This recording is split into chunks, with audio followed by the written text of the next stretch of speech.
Hello! For today's video, another yoga session with Teacher I! Okay, so since masyadong gabi na, ayaw na natin masyadong bulabugin yung tubo natin. So mga, ano na lang tayo, simple stretches na lang and cool down to prepare our body for rest. Okay? When you're ready, make sure that you're in a comfortable seat.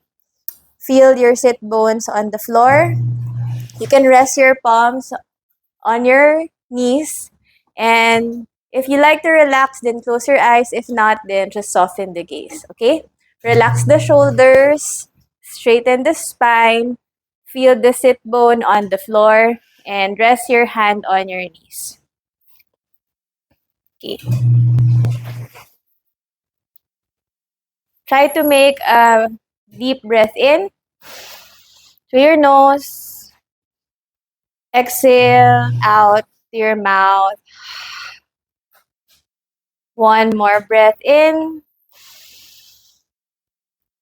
and out. One last time. Deep breath in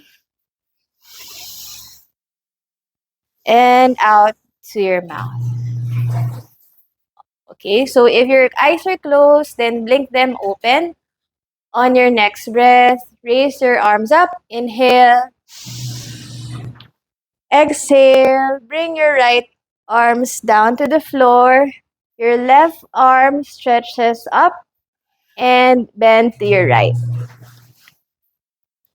So feel the stretch on the left side of the body. If you want to have a deeper stretch and feel a deeper stretch here, you can try to rest your forearm on the floor.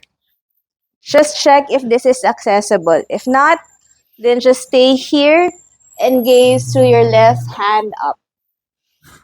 Take a deep breath in. Exhale. One last time in and out. Let's go back to the center and go to the other side. Plant your left hand on the floor and then reach up to the side and feel the stretch at the right side of your body. Gaze at your right arm up. If you want to feel a deeper stretch to the right side of the body, you can rest your forearms on the floor and stay here. If not, then just rest your palms on the floor and maintain your gaze on the right hand up. Take a deep breath in and out. Stay here for one more. One last in and out. Let's all go back to the center. Raise both arms up and release both hands. Rest on your knees. Okay. For the next one, we'll do some spine stretches. So we'll make sure that, kahit na matutulog na tayo is relax pa din yung ating shoulders and yung spine. Okay? So again, on your seated position, raise your both arms up. As you exhale, land your right hand at the back and then gaze on your right shoulders or at the back and then rest your left hand on your right knee. Stay here for 3 cycles of breath. Take a deep breath in and out. Again, your gaze should either be at the shoulders or at the back. Do not put too much weight on your hands on the back. So this is just for support. So the important thing here is that you are twisting from your hip up. One more deep breath in and out. One last time like that. In and out. Now let's all go back to the center. Raise both arms up. On your exhale, put your left hand at the back Rest your right hand on your left knee and twist. As you inhale, try to lengthen your spine. And then as you exhale, twist to your left, gaze on your shoulders or look at the back. Again, your left hand should just be there for support. Do not put too much weight on your left hand. Take a deep breath in and out. One more like that. In and out. Last breath. In and out. Now let's all go back to the center. Raise both arms up. Inhale. Exhale. Release. Now we'll make a bend and bend forward so that your lower back would also have a bit of a stretch to offset the long sitting that you have done throughout the day. So from here, raise both arms up and exhale, fold to the extent that your body allows you. You can stay here for 3 cycles of breath. Just relax your shoulders. If you think you can raise your forearm on the floor, do so, and just stay here. If you think that your sit bones is lifting off the floor, make sure that you still try to flatten your sit bones on the floor. One deep breath in through your nose. Exhale. One more time in and out. One last time in. Exhale out. On your next inhale, just lift your head up and then walk your hands on the right to the extent that your body can.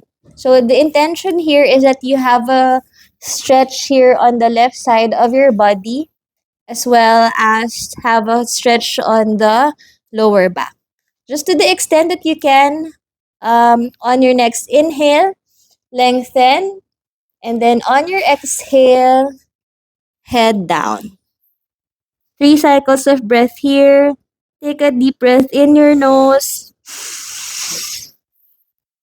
Exhale. One more like that. In. Exhale. One last time. In. And out. Put your head up. And then, walk naman your hands on the left side. And let's do the same thing. Okay?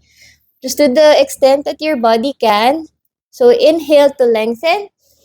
And then exhale to fold to the left side. Again, if you can reach your forearm to the floor, do so. But if not, then you can stay here. One breath in and out. One more time in and out. One last time in and out. Let's all walk our hands back to the center. Put your gaze forward. Inhale, arms up. Exhale, release. So for our last pose, I would like you to stretch both legs forward and then try to wiggle or just shake your legs to relax the legs from being crossed earlier.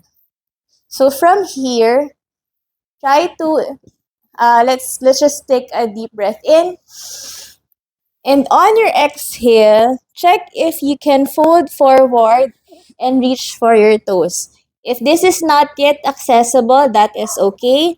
Just land your hands either on your shins, on your knees. So if folding is not yet accessible, you can have a slight bend on your knees just to make sure that you can reach your thighs to your chest.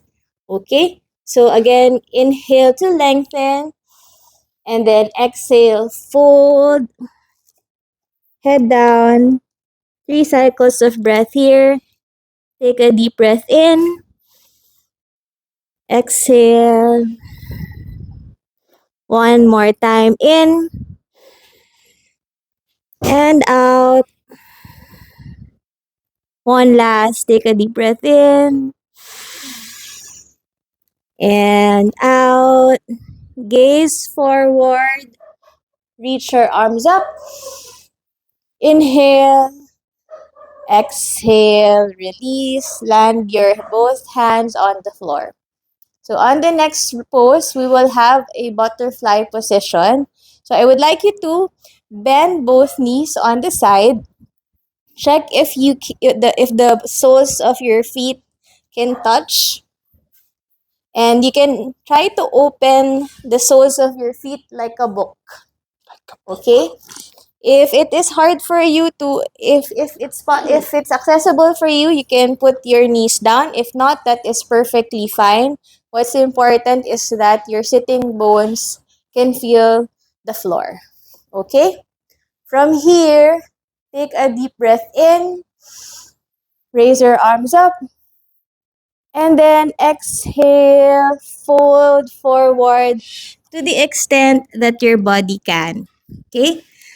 If it is accessible to you, then you can also walk your hands forward and fold, head down, forehead down to the floor if it is accessible for you. Take a deep breath in and out. One more time in and out. One last time. On your next inhale, gaze up. Inhale, and then raise your arms up. Exhale, release. Stretch both legs forward. And that's it. Okay? Okay ba? Okay, grabe. Grabe talaga, hindi talaga ako flexible. Grabe talaga. So we need many sessions of this, Teacher Ai.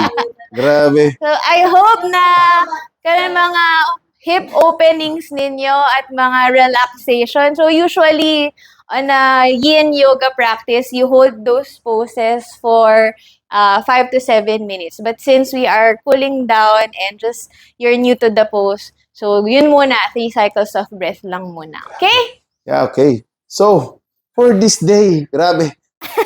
Pag-uwi ko, gymnast na ako. So, thank you again, Teacher Ai. This is Coach H from Teacher Ai and Sis Joy out! Bye-bye! Bye!